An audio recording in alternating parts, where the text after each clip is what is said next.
Μια φορά και έναν καιρό ήταν ο άνθρωπος.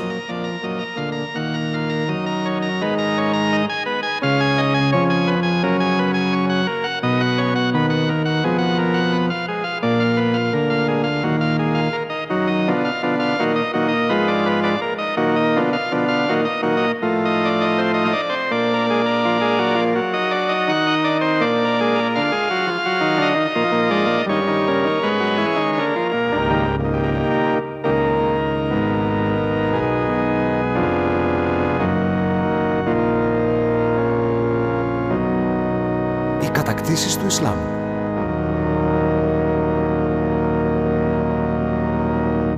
Η Ρωμαϊκή Αυτοκρατορία εξαπλώνεται στη Μεσόγειο και κατευθύνεται προς τη Βόρεια Θάλασσα. Γεμάτος πλούτη και κορεσμένος από τη δόξα, αυτός ο γίγαντας αποκοιμιέται. Το δίκτυο από ρωμαϊκούς δρόμους και μνημεία παραμένει. Υδραγωγεία, ναοί, αρένες, αψίδες τριάμβου. Όμως περνούν 22 αυτοκράτορες μέσα σε λιγότερο από 50 χρόνια.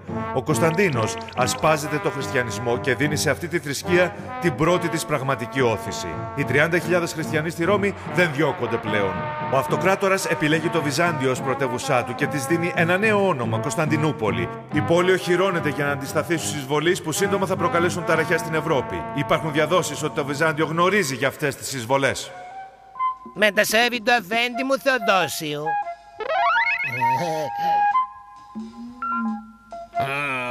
Όχι, δεν πλήρωσες το χρέος σου. Αυτός δεν είναι τρόπος να χειρίζεσαι τις υποθέσεις σου. Πώς θα σου φαινόταν να έκανα ένα ταξίδι στο Βυζάντιο για μερικές μέρες, Όχι τόσο γρήγορα. Γιατί δεν πάμε στην Ανατολή αντί για τη Δύση? Έχω ακούσει ότι είναι πλούσια εκεί και σχεδόν ανυπεράσπιστη. Στην Κωνσταντινούπολη μόλις έχουν στέψει αυτοκράτορα τον Ιουστινιανό και στα σύνορα ξεσπούν πόλεμοι με την Περσία. Τα τείχη της πόλης τριπλασιάζονται. Ο Ιουστινιανός θέλει να αποκαταστήσει τη δόξα της αυτοκρατορίας.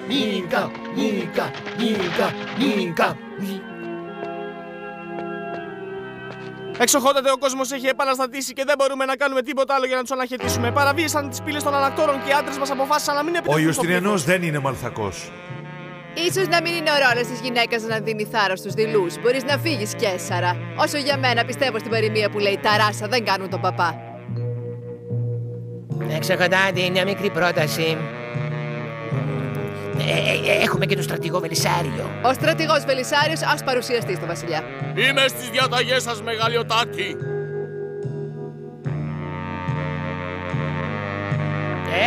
Περίμενε και εμένα.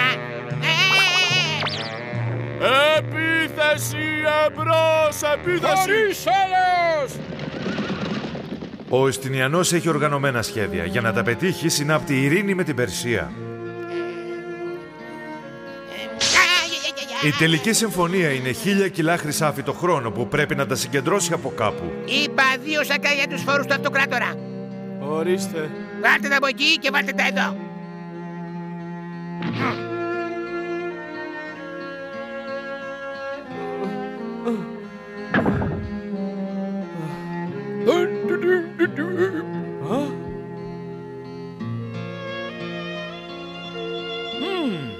Πολύ καλά! Τέλεια!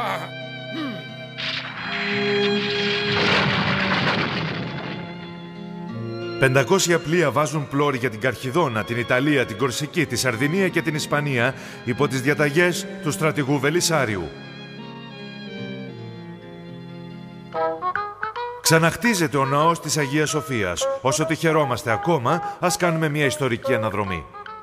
Την άχτισα για να μείνει... Σολομώντα, δεν μπορείς να με νικήσεις τώρα! Ο Ιουστινιανός χτίζει και ξαναχτίζει όλη την ώρα. Οι τεράστιες κατασκευές του αντιστέκονται σε κάθε είδους επιθέσεις για περίπου 1000 χρόνια. Οι λόγοι συνεισφέρουν και εκείνοι με τις προτάσεις τους, όμως όπως συνήθως η αυτοκράτηρα Θεοδώρα διαφωνεί.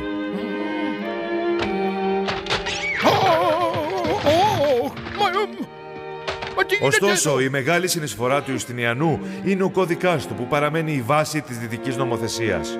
Όταν μερικά χρόνια αργότερα, το 567, ο Ιουστινιανός πεθαίνει, ο λαός είναι κουρασμένος. Η ευμάρεια και το μεγαλείο της αυτοκρατορίας του δεν αργούν πολύ να ραγίσουν. Και τότε γεννιέται ένα παιδί μέσα στη φτώχεια, ο Μωάμεθ.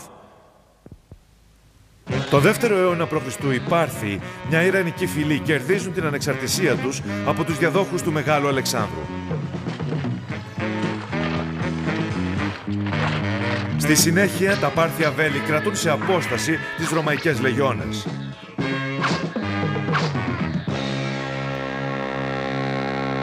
Το 532, καθώς το Βυζάντιο μάχεται για να εδραιώσει την αυτοκρατορία του, τον περσικό θρόνο καταλαμβάνει ο Χοσρόης ο πρώτος της ένδοξης δυναστείας των Σασανιδών. Ο Χοσρόης εκτιμά την πολύτιμη συμφωνία ειρήνης με τους Βυζαντινούς και στρέφει την προσοχή του προς τους Σούνους για να κατακτήσει ξανά τα ανατολικά σύνορα που έθεσε ο Δαρείος ο Μέγας. Επίσης, αποκαθιστά τη δικαιοσύνη έπειτα από τον Μασδάκ, τον ταραχοποιό που πείθει τους ανθρώπους να μοιράζονται τα αγαθά τους και τις γυναίκες τους. Όμως οι ιδιοκτήτες διεκδικούν τα πράγματά τους και δημιουργούν πρόβλημα. Τώρα μπορούμε να συνεχίσουμε με πιο σοβαρά προβλήματα, τους πολέμους του Βυζαντίου. Το 590, με τη βοήθεια του Βυζαντινού αυτοκράτορα Μαυρίκιου, ο νεαρός Χοσρόης ο δεύτερος μόλις κερδίζει και πάλι το θρόνο του. Την ίδια χρονιά ο Μωάμεθ γίνεται 20 ετών, όμως ποιος νοιάζεται εκείνη την εποχή? Αυτός ο κύριος Τροπουλός αρνείται να πληρώσει αυτά που χρωστάει. Έλα τώρα! Ελάτε, πάρτε τα όλα τότε. Ο Χοσρόης ο δεύτερος είναι μετριοπαθής και περιγράφει τον εαυτό του ως εξής: ένας αθάνατος άνθρωπος ανάμεσα στους θεούς, ένας παντοδύναμος θεός ανάμεσα στους ανθρώπους, αυτός που ανατέλει μαζί με τον ήλιο και δίνει στη νύχτα τα μάτια της. Όπως και να έχει, καταφέρνει να γίνει απίστευτα πλούσιος, καταπιέζει το λαό του και κηρύσσει ιερό πόλεμο στους Βυζαντινούς το έτος 610. Χοσρόης, ο αγαπημένος των θεών αφέντης και βασίλειας όλης της οικουμένης, προς τον υπηρέτη του, τον διαβόητο Ηράκλειο, τον αυτοκράτορα του Βυζαντίου. Συνεχίζει να έχεις εμπιστοσύνη στο Θεό σου. Για ποιο λόγο δεν έσωσε μερικές από τις στρατιές μου στην Καισαρία ή στην Ιερουσαλήμ ή στην Αλεξάνδρεια? Γιατί όχι? Κι αν το ήθελα, για να τηρήσουμε τις αναλογίες, θα μπορούσα να καταστρέψω ολόκληρη την Κωνσταντινούπολη. Κι αν το ήθελα, θα μπορούσα να καταστρέψω ολόκληρη την Κωνσταντινούπολη.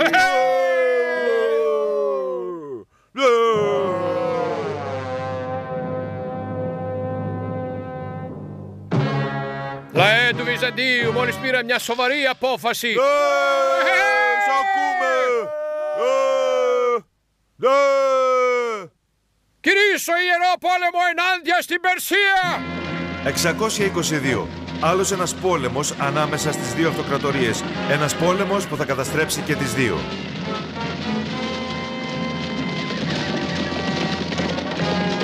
«622. Αυτό είναι επίσης το έτος της Αιγύρας, αλλά ποιος ενδιαφέρεται εκείνη τη στιγμή? Ο Χοσρόης χάνει. Ας χορτάσουν τα μάτια σου, Χρυσάφι, αυτό είναι που σου αρέσει περισσότερο. Οι δικοί του άνθρωποι τον θανατώνουν. Το 630 ο αυτοκράτορας Ηράκλειος φέρνει τον Τίμιο Σταυρό πίσω στην Ιερουσαλήμ από την Περσία. Η νίκη έχει κάνει τους Βυζαντινούς να επαναπαυτούν, αν και μερικά ζητήματα θρησκευτικής φύσης εγείρουν ακόμα ζωηρές διαφωνίες. Οι επιδημίες θερίζουν την Περσία που έχει καταστραφεί από τον πόλεμο. Ανάμεσα στο θάνατο και την ερήμωση, έπειτα από 100 χρόνια πολέμου, σύντομα εμφανίζεται μια τρίτη πλευρά.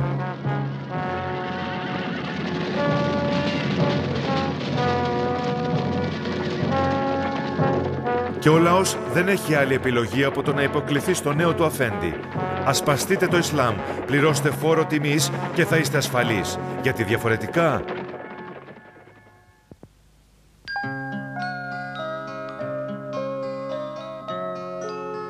Από τα παιδικά του χρόνια, ο Μωάμεθ συχνά απομακρύνεται από το καραβάνι του για να διαλογιστεί. Στα πολλά του ταξίδια γνωρίζει χριστιανούς ιερείς που του διδάσκουν τις γραφές ή εβραϊκές φυλές, των οποίων η πίστη στον έναν Θεό τον ενθουσιάζει.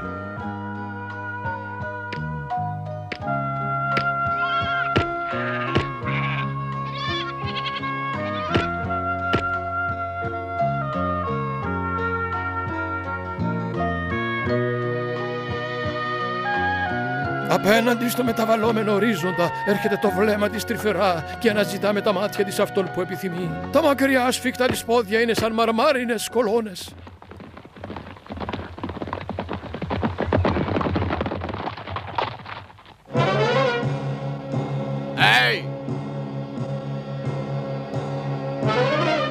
Για να δούμε καλύτερα.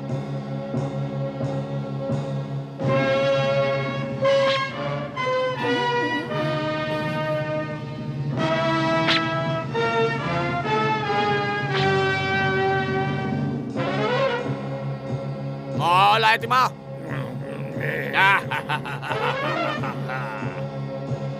Πάμε!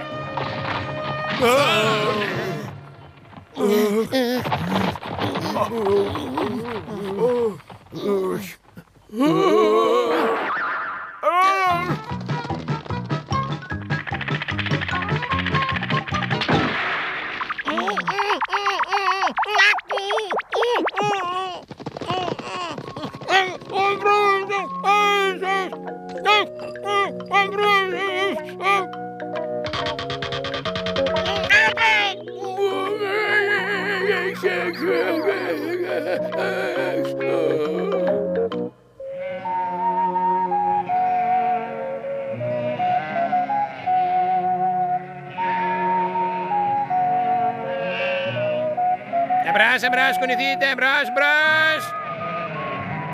Προχωρήστε λοιπόν. Ελάτε, κάντε γρήγορα, εμπρός. Πιο γρήγορα. Στάσου μια στιγμή, φίλε, γιατί σπρώχνεις τα πρόβατά σου μέσα στα δικά μου. Έχεις μοιοπία, μήπως? Πρόσεχε λίγο, αυτά τα πρόβατα είναι δικά μου. Για μια στιγμή, αυτά είναι όλα δικά μου. Αυτό δεν είναι αλήθεια και το ξέρεις, αφού τα δικά μου έχουν κορδέλες και τα δικά σου όχι. Για μια στιγμή, είσαι ο κλέφτης και βρήκες ευκαιρία τώρα, Σταμάτα, τι πράγματα είναι όλα αυτά, σταμάτα!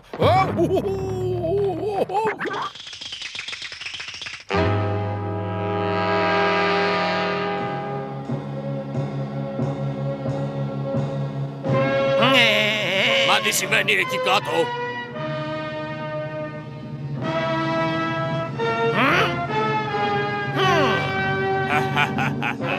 Άλλος ένας ζωοκλέφτης. Α, ναι, για έλα κοντά μου. Να το συλλάβουμε.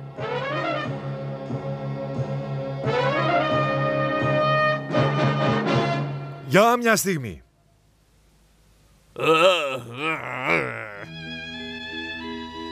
Η παρουσία του Μωάμεθ και των καραβανιών του είχε αντίκτυπο στους ληστές.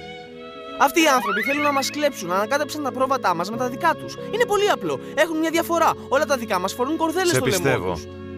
Όσο για σας, φύγετε από εδώ.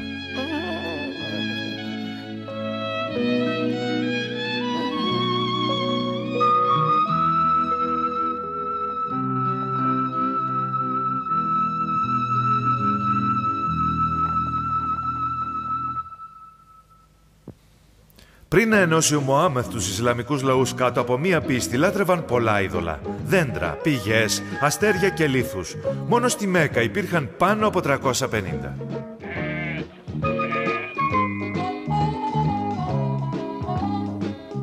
Το βλέμμα της έρχεται τρυφερά καθώς αναζητά με τα μάτια της εκείνον που την καλεί.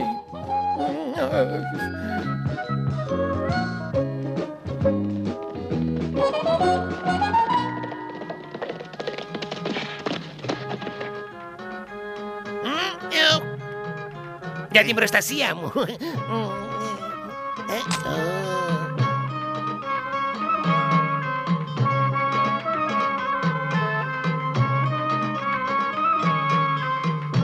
Η γένος αυτή τα μεσάνυχτα, την ώρα που οι πλειάδες είναι μια κρυβή αρμαθιά μαργαριταριών στρωμένη στον ουρανό. Σηκωθείτε πάνω, ελάτε γρήγορα! Ρίξτε μια ματιά, τρέφονται στις καλύτερες κοιλάδες. Δεν θα βρείτε καλύτερα πρόβατα σε όλη την Αραβία. Και μου εμφανίστηκε σαν τον ήλιο, έναν ήλιο από υπέροχους εστερισμούς άμμου. Και έπειτα... Οι απολαύσεις υπήρχαν πολλές και γλυκές. Στάσου! Όχι! Σαν τους όριμους γκρουμάδες που τρέμουν στιβαγμένοι στο κλονάρι τους από ψηλά. Λεπτά κλαδιά φινίκων τα μαλλιά της, μαύρα σαν τη νύχτα πέφτουν απαλά. Κι αν ήταν πολύ φρουροί στη σκηνή τους, για μένα το μονοπάτι ήταν ξεκάθαρο. Αυτό θα της αρέσει. Μόλις που πρόλαβα να μπω και θα μπόθηκα από την υπέροχη ομορφιά της, μαγεύτηκα. Την κοιτούσα γιατί φοβήθηκα μήπως εξαφανιστεί. Όμως εκείνη έμενε εκεί λεπτή και μυρωδάτη σαν σπόρος βανίλιας.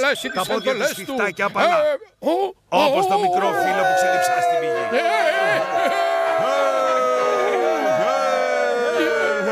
Να αγοράσουμε μερικούς καρπούς. Στάσου, βλέπεις ποιος είναι εκεί? Συμφωνήσαμε. Είναι όλο δικό σου. Φίλε, μου χρωστάς 2 νομίσματα. Δηλαδή άλλα 2. Καλά, ξέχνα το, τα λεφτά μου πίσω. Αρχηγέ, έπιασαν ένα πατιώνα εδώ. Πώς? Τι είναι αυτά που λες, θα με πληρώσεις γρήγορα, Όχι, διαφορετικά στάσου, θα φιλαράκο, βάλεις εγώ δεν μαζί μου, δεν θα βάλεις.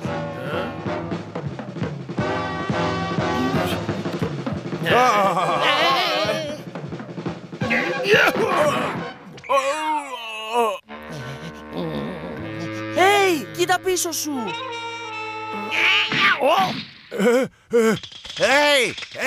Ελάτε γρήγορα, επιτίθεται στον αρχηγό μας. Πιάστε αυτούς τους δύο από εκεί. Να αγαπάς τον αδερφό σου όπως αγαπάς τον εαυτό σου. Θα πρέπει να αρχίσουμε με αυτόν τον εξυπνάκι εκεί κάτω.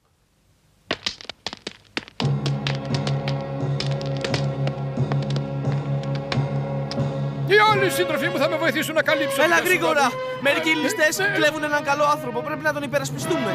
Ακολούθησε με.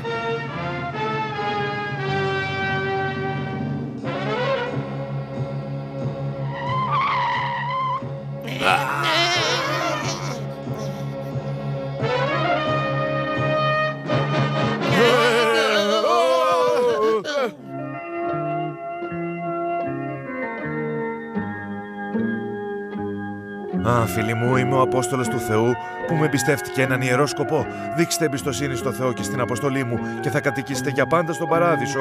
Εγκαταλείψτε όλα σας τα είδωλα και προσιλητιστείτε στην πίστη μου. Επαναλάβετε κι εσείς. Ο Αλλάχ είναι ο μοναδικός Θεός. Ο Αλλάχ είναι ο μοναδικός Θεός. Και ο Μωάμεθ είναι ο προφήτης του. Και ο Μωάμεθ είναι ο προφήτης του.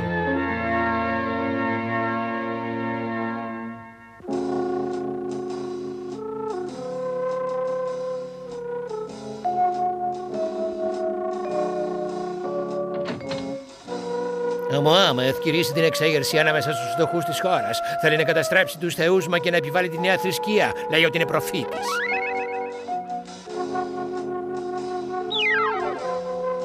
Ναι, και τι θα απογίνει με το εμπόριο. Πώς να βγάλεις τιμή το μεροκάμα τόσο άμα δεν κλέβεις και λίγο. Αυτός ο απατεώνας. Πρέπει Θα να το το βάλουμε βάλετε φυλακή. φυλακή. Έχω μια ιδέα.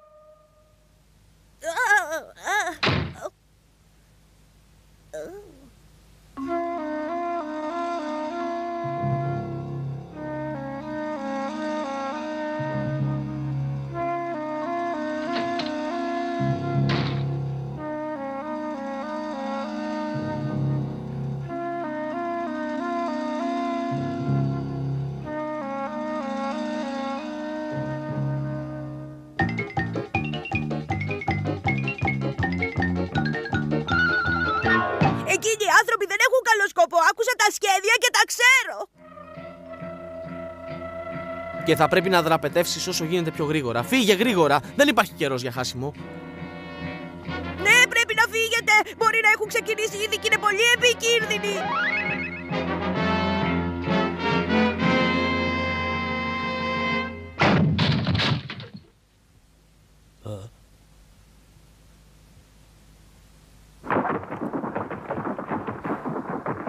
Είναι το έτος 622. Ο Μωάμεθ αναγκάζεται να διαφύγει από τη Μέκα. Η φυγή του, που ονομάζεται Γύρα, σηματοδοτεί τον πρώτο χρόνο της μουσουλμανικής εποχής. Τελικά βρίσκει καταφύγιο στην πόλη της Μεδίνας. Σε αυτούς τους απλούς ανθρώπους ο Μωάμεθ διδάσκει μία απλή πίστη. Ο κόσμος είναι ένας καρπός φρέσκος και χυμώδης. Ο Θεός θα σας προετοιμάσει να τον γευτείτε. Ο Θεός λέει να με θυμηθείτε για να σας θυμηθώ κι εγώ. Γιατί τον καθένα από εσάς, χωρίς εξαίρεση, τον περιμένει ένα μέρος είτε στην κόλαση είτε στον παράδεισο.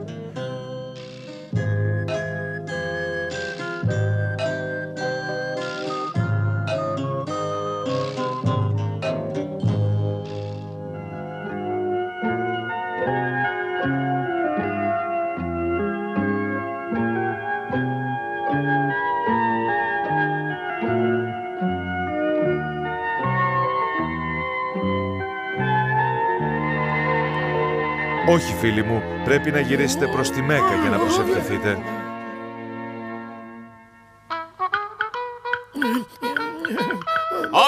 Μα τι εμφάνιση είναι αυτή, θα πρέπει να πληθείς.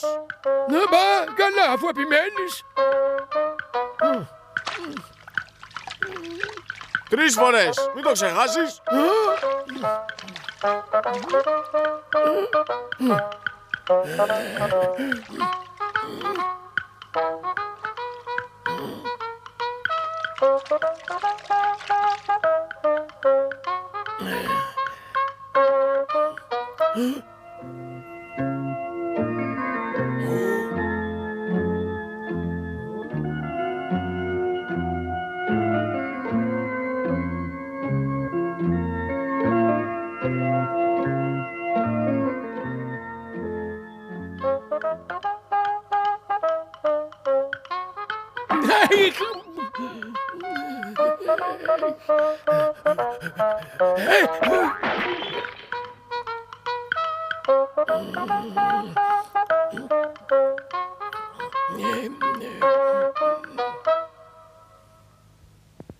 Οι εχθροί του Μωάμεθ στη Μέκα δεν έχουν εγκαταλείψει την καταδίωξη. Εμπρός μας! Ένα μεγάλο σώμα από έμπειρους στρατιώτες πηγαίνει στη Μεδίνα για να αποτελειώσει τον Μωάμεθ.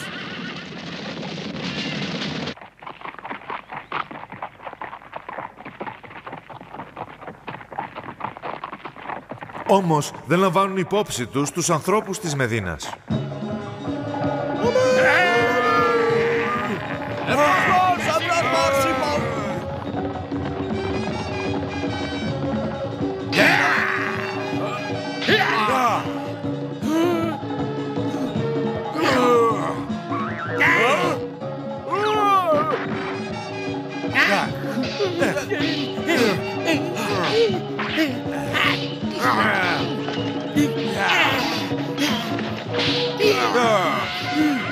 Για πολύ καιρό καμία πλευρά δεν νικάει.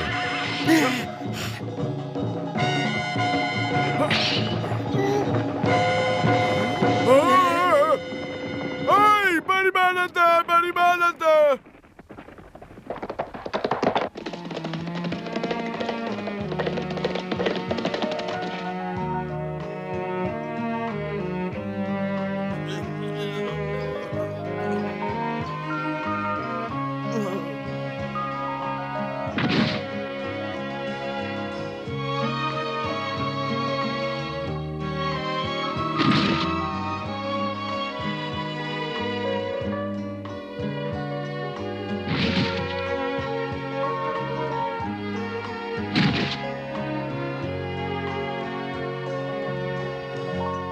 Μέχρι εκείνη τη στιγμή η Ισλαμική πίστη βασίζεται σε 5 εντολές. Την πίστη στον Αλλάχ, την προσευχή, την νηστεία, το προσκύνημα και την ελεημοσύνη. Σε λίγο προστίθεται και μια έκτη εντολή, ο Ιερός Πόλεμος. Ο Αλλάχ είναι μεγάλος, στρατιώτες του Θεού, ο παράδεισος σας ανήκει. Οι πιστοί του Μωάμεθ που κάποτε ήταν λιγοστοί, κατά το θάνατό του το 632 αριθμούν 100.000. Σε λίγο καιρό γίνονται εκατομμύρια. Η πίστη του συγκλονίζει τον κόσμο. Η δύναμη του Ισλάμ απλώνεται. Η Βυζαντινή Αυτοκρατορία, αποδυναμωμένη από έναν αιώνα πολέμου, δεν μπορεί να την εμποδίσει.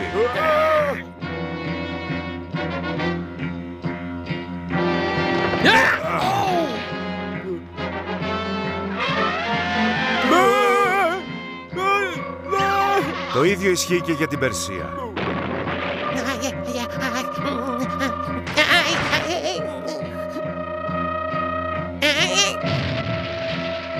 Τι κάνεις εκεί? Οι λαοί που είναι εξαθλιωμένοι από τη φορολογία και καμιά φορά διώκονται για την πίστη τους συχνά καλωσορίζουν τους εισβολείς σαν ήρωες. Το 649 η Κύπρος, το 651 η Τυφλίδα και η Αρμενία, το 654 η Ρόδος, το 674 η πολιορκία της Κωνσταντινούπολης. Όχι ότι και οι πετιθέμενοι δεν έχουν τα προβλήματά τους. Το 677 υπάρχει ένα μικρό εμπόδιο. Το 698 η Καρχιδόνα. Το 711 η κατάκτηση της Βόρειας Αφρικής. Το 715 έχουν φτάσει μέχρι την Ορβόνη. Το 717 όλη η Ισπανία έχει παραδοθεί. Το 720 η Γαλατία. Το 732 επιτίθεται στο Πουατιέ.